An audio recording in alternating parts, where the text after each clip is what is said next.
아마존 열대우림 깊숙이 지도가 희미해지고 사람의 발자국이 사라지는 그곳에서 아무도 완전히 설명할 수 없는 무언가가 카메라에 포착됐어요. 그 영상은 전문가들과 시청자들을 완전히 충격에 빠뜨렸답니다. 그 외딴 야생에서 도대체 무엇이 찍힌 걸까요? 함께 알아볼까요? 거대한 지상화. 최신 위성 기술 덕분에 아마존 남부 지역에서 고대 지상화들의 거대한 네트워크가 드러났어요. 이 발견으로 인류 역사에 숨겨진 한 장이 새롭게 밝혀졌답니다. 지상화란 흙이나 돌을 정밀한 기하학적 패턴으로 배치해서 만든 대형 토공 예술인데 넓은 풍경 속에서 뚜렷하게 돋보이죠. 브라질의 마토 그로소 주에서는 일부가 의식적인 목적으로 사용됐을 가능성이 있지만 아직 확실히 확인된 건 아니에요. 과학자들은 위성 이미지를 활용해서 의심되는 24곳의 유적지를 조사했는데 모두 진짜로 판명됐어요. 이 결과로 더 넓은 범위의 조사가 이뤄져서 총 81개의 거대한 지상화가 확인됐답니다. 연구자들은 이제 이 지역 전체에 약 1300개 정도의 이런 구조물이 존재할 거라고 추정하고 있어요. 추가 분석 결과 서로 연결된 길들이 발견됐는데 이 길들은 대략 1500개의 마을을 이어주고 있으며 마을들은 기원 후 1250년경으로 거슬러 올라가요. 이건 비슷한 생활 방식을 가진 공동체들 사이에 광범위한 협력이 있었음을 시사하죠. 이 토공물들은 함께 약 1100마일 정도 이어지는 연속적인 사슬을 형성할 수 있어요. 과학자들은 이 지상화들이 더 건조한 기후 기간에 지어졌다고 믿는데 그때는 대규모 토지 개간이 가능했기 때문이에요. 이런 건축물들의 규모와 정밀함, 그리고 계획성은 고대 아마존 사회에 발전된 지식과 조직력을 잘 보여주고 있답니다. 빠야 뿔 달린 짐승. 아마존 깊숙이에서 한 미스터리가 전 세계의 관심을 끌었어요. 15살 탐험가가 2007년에 소위 빠야 뿔 달린 짐승이라고 불리는 존재를 사진으로 찍었거든요. 사진 속에는 해골 같은 얼굴에 뿔이 튀어나와 있고 손에 정체불명의 물건을 들고 있는 인간형 모습이 나와요. 이 때문에 악마인지 미지의 생물인지 아니면 자연적인 형태를 잘못 본 건지 논란이 온라인에서 폭발적으로 퍼졌답니다. 그 섬뜩한 외모와 기원, 목적, 지금 어디에 있는지에 대한 답없는 질문들이 계속해서 추측을 불러일으키고 있어요. 이건 아마존에 숨겨진 세계가 얼마나 많은 미해결 비밀을 품고 있는지 잘 보여주네요. 해변의 이상한 생물. 아마존 열대우림 근처 해변에 수수께끼 같은 흰색 형태가 나타나서 전 세계적으로 빠르게 관심과 호기심을 끌었어요. 움직이지 않고 이상하게 생긴 그 모습의 짧은 동영상이 온라인에서 급속히 퍼지면서 사람들은 그게 뭔지 어디서 왔는지 궁금해했답니다. 낯선 외모와 명확한 세부 사항이 없어서 디지털 플랫폼에서 다양한 토론과 창의적인 추측이 쏟아졌어요. 곧 해양 전문가들과 연구자들이 관심을 갖고 그 장면을 꼼꼼히 검토하며 관찰된 것을 더 잘 이해하려고 노력했어요. 초기 해석 중 일부는 드물게 보는 심해 생물일 수 있다고 했고 다른 사람들은 익숙한 종이 예상치 못한 상태로 나타난 걸 수 있다고 생각했죠. 바다와 열대우림 생태계에 대해 잘 아는 전문가들의 세심한 분석에도 불구하고 확실한 결론은 아직 나오지 않았어요. 이 사건은 바다 깊숙이 얼마나 많은 미지의 것이 남아있는지 그리고 자연 세계에 대한 우리의 이해를 어떻게 놀라운 발견이 계속 넓혀줄 수 있는지 상기시켜주네요. 실크 헨지. 2013년에 트로이 알렉산더라는 학생이 열대우림에서 이상한 실크 구조물을 발견했는데 나중에 온라인에서 실크 헨지로 알려지게 됐어요. 그 우뚝 솟은 형태는 전문가들을 당황하게 만들었죠. 곰팡이부터 사기극까지 다양한 이론이 나왔지만 과학자들과 곤충학자들이 현장을 조사한 후에야 밝혀졌어요. 현장 연구 중에 그들은 길을 따라 45개가 넘는 비슷한 구조물을 예상치 못하게 발견하고 밤낮으로 가까이 관찰했으며 일부는 분석을 위해 분해하기도 했답니다. 연구 결과 거미가 만든 것으로 확인됐지만 정확한 종은 아직 알려지지 않았어요. 일부 구조물에는 새끼 거미들이 있었는데 각각의 알이 하나씩만 들어있다는 점이 특이했어요. 보통 거미들은 여러 알을 지키는데 말이죠. 연구자들은 주변 실크가 보호 장벽 역할을 해서 개미를 가두고 중앙탑에 도달하지 못하게 한다는 것도 알아냈어요. 이런 구조물들은 나무와 대나무가 풍부한 특정 숲 환경, 즉 넥스 숲에서만 발견됐어요. 에콰도르에서 관찰된 비슷한 형태를 보면 거미들이 특정 서식지에서만 이런 독특한 구조물을 짓는 것 같아요. 짙은 아마존 열대우림을 뚫고 한 줄기 빛이 곧장 아래로 내려오다 흔적 없이 사라져요. 고대 아마존의 역사. 최근 연구로 아마존 열대우림에 대한 우리의 이해가 완전히 바뀌었어요. 유럽인들이 도착하기 훨씬 오래전부터 그곳에 크고 복잡한 인간 사회가 살고 있었다는 사실이 밝혀졌거든요. 과학자들은 타파오스 강 상류 유역에서 81곳의 유적지를 조사했어요. 그 중에는 지름 약 30m 정도 되는 작은 마을부터 몇 헥타르에 달하는 넓은 정착지까지 다양했죠. 이성사진으로 삼림 벌채 패턴을 분석하다 보니 연구자들이 인간 활동의 명확한 흔적을 발견하게 됐어요. 방어용 참호, 도로, 그리고 주거지를 위한 평평하게 다진 땅 같은 것들이요. 현장 방문으로 24곳을 확인한 결과 도자기 조각, 광택이 나는 돌도구, 그리고 장기 정착을 나타내는 특유의 토양이 발견됐어요. 탄소 연대 측정 결과 일부 유적지는 1410년에서 1460년 사이로 밝혀졌고, 이는 아마존 남부 지역의 다른 유적지들과도 잘 맞아떨어져요. 이 증거를 바탕으로 한 인구 모델에 따르면 그 시기 아마존 남부에는 50만 명에서 100만 명 정도의 사람들이 살았을 거예요. 이 공동체들은 다양한 문화를 대표하면서도 공존했어요. 각기 독특한 건축 양식과 물질 전통을 발전시켰죠. 유럽인들의 도착으로 치명적인 전염병이 퍼지면서 인구가 급격히 무너지고 농업이 포기되며 생활 방식이 크게 바뀌었어요. 결국 이 사회들의 흔적만 남게 됐답니다. 연구자들은 고대 토곡물이 한때 약 40만 제곱킬로미터를 덮었을 거라고 추정해요. 1300곳이 넘는 유적지가 있었을 텐데 지금까지 확인된 건 절반도 안 돼요. 사하라 먼지와 아마존. 사하라 사막의 먼지가 아마존 열대우림을 유지하는데 정말 중요한 역할을 한다는 거 아세요? 특히 영양분을 공급해주면서요. 서로 다른 대륙에 있고 겉보기엔 완전히 다르지만 사하라와 아마존은 바람이 운반하는 먼지 덕분에 아주 가까이 연결되어 있어요. 영양분이 풍부한 사하라 먼지, 특히 이니 대서양을 건너 남아메리카로 날아가서 원래 영양분이 부족한 아마존 토양에서 식물들이 잘 자랄 수 있게 도와주죠.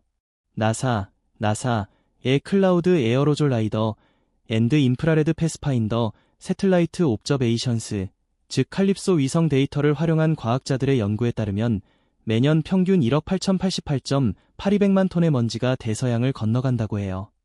이 중에서 약 2770만 톤이 아마존 유역에 쌓이면서 많은 비와 홍수로 잃어버린 영양분을 다시 채워주고 대략 4300만 톤은 카리브해로 떨어진다고 합니다. 정말 신기하죠? 걷는 나무들.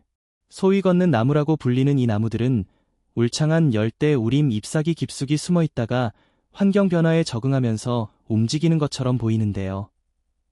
토양 침식이 아래쪽 흙을 불안정하게 만들면 이 나무들은 더 단단한 땅을 향해 길고 새로운 뿌리를 뻗어나가고 오래된 뿌리들은 들어 올려져 지지대 역할을 해요. 시간이 지나면서 나무는 천천히 기울어지며 더 안정된 위치로 자리를 잡게 되죠. 햇빛과 안전을 위해 이런 과정이 이뤄지는데 몇 년이 걸릴 수 있어요. 이런 강인함에도 불구하고 이 느린 움직임으로는 인간의 벌목으로부터 보호받을 수 없지만 그래도 놀라운 거리를 이동할 수 있어요. 때로는 한 해에 20m까지 움직여서 신비롭게 위치가 바뀐 것 같은 착시를 만들어내기도 한답니다. 끓는 강. 페루 아마존 깊은 곳에 있는 사나이틴 피슈카, 보통 끓는 강이라고 불리는 이곳은 위험할 정도로 뜨거운 물로 유명한 희귀한 자연현상이에요. 예전에는 그냥 전설이라고 여겨졌지만 이 길이 약 9km 되는 강은 21세기 초에 실제로 확인됐어요. 강을 따라 점점 물이 뜨거워지다가 내려가면 극도로 높은 온도에 이른답니다. 과학 연구에서 화산이나 공업적인 원인은 아니라는 게 밝혀졌어요. 대신 지구 지각 깊숙이 스며든 빗물이 지열로 데워진 뒤 뜨거운 샘을 통해 지표면으로 올라오는 거예요. 지질학적, 문화적, 생물학적으로 큰 가치가 있는 이 끓는 강과 주변 숲은 독특한 생태계로 여겨져서 계속되는 삼림 벌채 속에서 보호가 절실히 필요해요. 거대한 거미. 아마존 열대우림에는 정말 놀라운 생물들이 많이 살고 있어요. 그 중에서도 골리앗 새먹기 거미는 지구상에서 가장 큰 타란툴라거든요. 이름이 좀 과장되게 들리죠? 새를 잘 먹는 건 아니에요. 가끔 먹을 뿐인데 그 엄청난 크기 때문에 유명해졌어요. 이 거미의 몸 길이는 약 13cm 정도 되고 무게는 최대 175g까지 나갈 수 있어요. 다리를 쭉 펴면 거의 30cm나 돼요. 주로 곤충, 양서류, 작은 포유류, 그리고 숲속 다른 생물들을 먹고 살아요. 이 거미는 단단한 먹이를 평소처럼 씹어 먹을 수 없어요. 대신 특수한 천연 화합물을 사용해서 먹이를 분해한 다음에 흡수하죠. 시야는 별로 좋지 않지만 다리에 있는 매우 민감한 털 같은 감각모로 움직임을 감지하고 주변 소란을 잘 알아채요. 위협을 느끼면 이 털들을 방출해서 경고를 해요. 이 털이 피부나 눈에 닿으면 강한 불편함을 일으킬 수 있죠. 사람에게는 위험하지 않지만 거미 자신을 보호하는데 아주 효과적인 방법이에요. 전체적으로 골리앗 새먹기 거미는 아마존의 놀라운 생물 다양성을 보여주고 그 안에서 발견되는 독특한 생존 전략을 잘 드러내주는 예라고 할 수 있어요. 독화살 개구리. 독화살 개구리는 자연이 아름다운 외모와 강력한 보호수단을 함께 주는 생생한 예예요. 크기는 작지만 시선을 사로잡을 만큼 화려하죠. 밝은 빨강, 주황 또는 초록색 무늬가 다른 동물들에게 가까이 오지마 라는 분명한 신호를 보내요. 이 색깔들은 개구리가 매우 효과적인 천연 방어 물질을 가지고 있다는 뜻이에요. 가까이 다가가면 안 되는 이유죠. 흥미롭게도 이 개구리는 보호 물질을 스스로 만들지 않아요. 대신 먹이, 특히 특정 개미들을 통해 그 물질을 모아서 피부에 농축된 형태로 저장하죠. 콜롬비아의 초코족 같은 원주민 공동체들은 오래전부터 이 강력한 특성을 알아보고 전통 사냥 도구에 활용했어요. 그래서 개구리 이름이 그렇게 붙여졌답니다. 독화살 개구리는 낮에 활동적이에요. 보통 숲 바닥에서 개울, 바위, 이끼 근처에서 자주 볼 수 있고 가끔 낮은 식물이나 나무로 올라가기도 하죠. 전체적으로 독화살 개구리는 열대 생태계의 생존 균형을 잘 보여주고 자연에서 화려한 아름다움이 종종 접근을 경고하는 신호라는 걸 알려줘요. 가까이 다가가라는 초대가 아니라 조심하라는 뜻이랍니다. 전기뱀장어. 전기뱀장어에 대해 들어보신 적 있나요? 이 녀석들은 자연에 살아있는 발전기로 불릴 만큼 강한 전기 펄스를 방출할 수 있어요. 그 전기 충격이 아주 높은 수준에 이를 수 있답니다. 갑자기 마주치면 통전된 표면을 만진 듯한 느낌이 들죠. 외모는 매력적이라기보다는 실용적이에요. 길고 매끈한 몸통에 넓은 머리를 가지고 있지만 이 동물들은 정말 인상적인 자연 능력을 갖추고 있어요. 특별한 기관이 몸의 대부분을 차지하고 있어서 주변 물속으로 전기 폭발을 보낼 수 있답니다. 이 놀라운 특성은 여러 중요한 목적으로 쓰여요. 전기뱀장어는 수천 개의 작은 충전 단위로 이루어진 복잡한 내부 시스템에 의존하는데 이게 마치 자연 배터리 여러 개가 함께 작동하는 것처럼요. 활성화되면 전기장을 만들어 주변 환경을 감지하고 탁한 물속을 이동하며 먹이를 찾고 서로 소통할 수 있게 해줘요. 이런 전기 방출은 방어 수단으로도 아주 효과적이라서 근처에 있는 큰 동물들조차 멀리 떨어지게 만들죠. 마타마타 거북. 처음 보면 마타마타 거북은 다른 거북이들의 친근한 매력을 공유하는 것 같아요. 그런데 이 종은 정말 독특한 방식으로 돋보이죠. 전형적인 거북 이미지와는 달리 마타마타는 선사시대 같은 독특한 외모를 가지고 있어요. 넓은 머리에 질감 있는 피부주름, 그리고 코에 길고 잎사귀 모양의 돌출물이 있답니다. 개성 넘쳐서 몸 길이가 거의 1m에 가까워지고 무게는 약 21kg 정도 나갈 수 있어요. 아마존 지역의 잔잔한 물에서 사는 토착종으로 느리게 흐르는 늪과 개울을 좋아해요. 껍질은 떠다니는 나무 껍질처럼 보이고 머리는 떠다니는 식물처럼 위장돼서 물속에서 조용히 쉬고 있을 때 거의 보이지 않죠. 작은 물고기들이 주변을 지나가다 환경의 일부로 착각할 수 있는데 그때 거북이가 재빨리 부드러운 동작으로 먹이를 잡아채요. 씹는 대신 빠른 흡입으로 먹이를 삼키죠. 마타마타 거북은 자연이 위장과 인내를 이용해 매우 효과적인 생존 전략을 만드는 멋진 예시예요. 거대한 비단뱀. 미주리주 캔자스시티에서 메두사라는 이름의 거대한 뱀이 정말 놀라운 파충류로 유명해졌어요. 메두사는 통제된 환경에서 사육된 뱀 중 가장 긴 뱀으로 기네스 세계 기록을 가지고 있어요. 길이가 약 25피트 정도 된답니다. 메두사는 길이로 유명하지만 녹색 아나콘다는 남아메리카와 아마존 열대우림에서 발견되는 가장 무겁고 강력한 뱀로 널리 알려져 있어요. 아마존 강에 깊은 관심을 가진 탐험가 알렉스는 그곳의 풍부하고 신비로운 수중 세계를 직접 경험하려고 나섰어요. 지역의 특별한 야생동물 이야기들의 영감을 받아 특히 전설적인 녹색 아나콘다에 큰 호기심을 느꼈죠. 강에서 다이빙을 하던 중 알렉스는 예상치 못하게 엄청나게 큰 표본을 만났어요. 잠수하다 보니 물이 점점 맑아지고 고요해지면서 생생한 수생식물들과 우아하게 움직이는 물고기 떼들이 드러났어요. 갑자기 거대한 형체가 시야에 들어왔어요. 그 뱀은 물속을 부드럽게 헤엄치며 강력한 몸으로 여유롭게 움직였어요. 알렉스는 카메라로 그 움직임을 조용히 따라가며 그 크기와 우아함에 매료됐어요.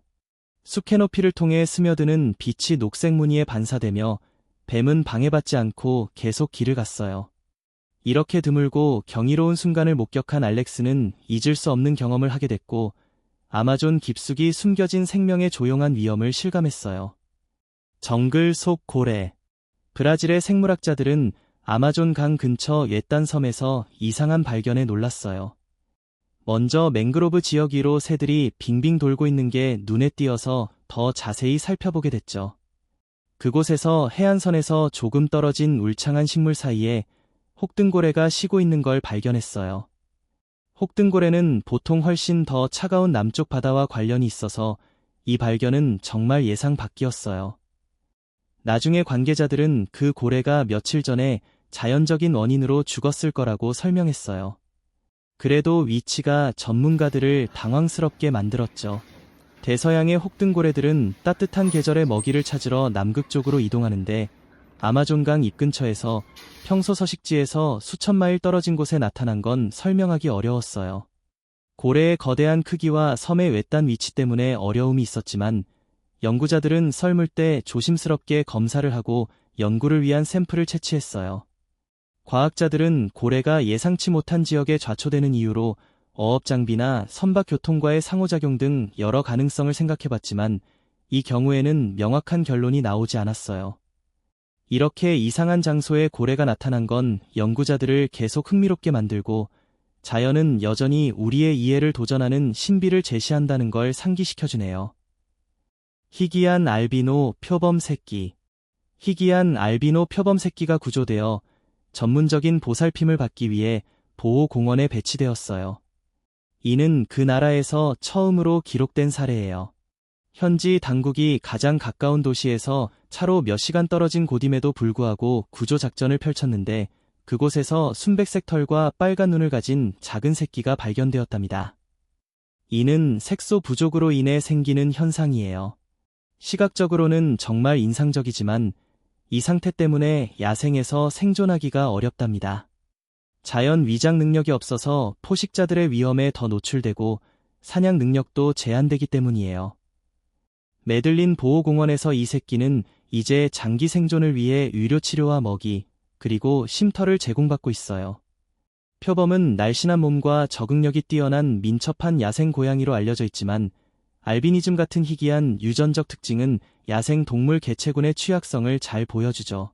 보호 전문가들은 이 새끼를 통해 행동과 건강을 연구하고 서식지 보호와 생물 다양성에 대한 인식을 높일 중요한 기회로 보고 있어요.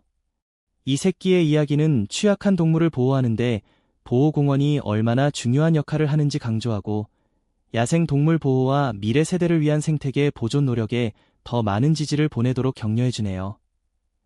물 위를 달리는 도마뱀. 최근 과학자들이 물 위를 달리는 놀라운 능력으로 유명한 흔히 예수 도마뱀이라고 불리는 특별한 파충류에 주목하고 있어요. 이 독특한 재능은 연구자들과 관찰자들을 똑같이 매료시켰는데, 특히 영상에서 이 도마뱀이 거의 비현실적으로 보일 만큼 빠르게 물 위를 스치며 도망치는 모습이 포착된 후부터요. 그 움직임은 동물들이 환경과 상호작용하는 방식에 대한 일상적인 기대를 도전하는 것처럼 보이네요. 이 도마뱀들은 보통 나무 위에서 많은 시간을 보내지만 놀라면 물로 떨어져 잠재적 위협으로부터 거리를 벌리기 위해 물 위를 빠르게 이동할 수 있어요. 그 광경은 정말 우아하고 놀랍죠. 이게 어떻게 가능한지 더 잘 이해하기 위해 연구자들은 물 표면에 작은 반사 입자를 뿌리는 영리한 기법을 사용했어요. 이 입자들이 물의 움직임을 보이게 해주어서 과학자들이 도마뱀이 내디딜 때마다 각 단계를 자세히 추적할 수 있게 되었답니다. 영상을 프레임별로 꼼꼼히 연구하고 세부적인 계산을 적용하면서 연구자들은 이 능력 뒤에 숨은 메커니즘에 대한 귀중한 통찰을 얻었어요. 그들의 작업이 과정의 일부를 설명하는 데 도움이 되었지만 이 도마뱀들이 어떻게 그런 움직임을 해내는지에 대한 완전한 복잡성은 아직 완전히 이해되지 않았어요. 예수 도마뱀은 자연이 여전히 우리를 놀라게 할 수 있다는 생생한 예로 호기심과 과학적 탐구를 계속 불러일으키는 능력을 보여주네요. 아마존의 치유 보물들. 러시딥 레이어스 시리즈의 두 번째 부분에서는 아마존 열대우림을 놀라운 생물 다양성으로 형성된 방대한 약용 지식의 원천으로 조명해요.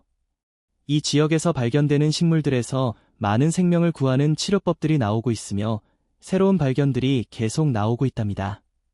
한 가지 주목할 만한 예는 자보란디라는 관목인데, 그 잎에는 녹내장을 치료하기 위해 안압을 낮추고 선의 활동을 자극하는 필로카르핀이라는 화합물이 들어있어요. 또 다른 중요한 식물은 이페카크로, 뿌리가 소화 불량, 발열, 호흡기 질환을 치료하는 데 오랫동안 사용되어 온 구토와 거담 작용을 가지고 있어요. 열대우림은 또한 코코아 나무의 고향으로 음식뿐만 아니라 심장 건강 개선, 인지 기능 향상, 기분 향상 같은 잠재적 건강 혜택으로 가치가 높아요. 이러한 예들은 더 넓은 진실을 반영하죠. 현대 의약품의 4분의 1 이상이 아마존 식물에서 유래한 성분을 포함하고 있어요.